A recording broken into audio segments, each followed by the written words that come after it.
og við sjáum líka hvernig Facebook algoritminn velur það sem þú sérð. Hann velur það sem býr til átök, af því að það koma kommentar, það koma like og angry emoji og grátur og hlátur og allt þetta.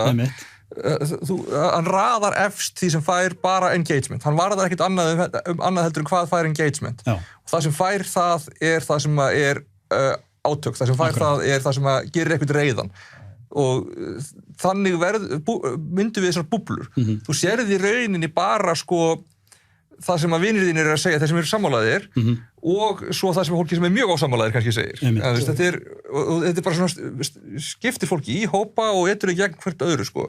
Og svo ertu kannski í einhverjum hóp og þú ert eiginlega aldrei í samskiptum við sko fólkið sem að er hvað segir maður, jákvætt eða í lagi í hinum hópnum, þú lendir alltaf saman við versta karakterinn í hinum hópnum og hinn hópur lendir alltaf saman við versta karakterinn í þínum hóp og þá skautast þetta.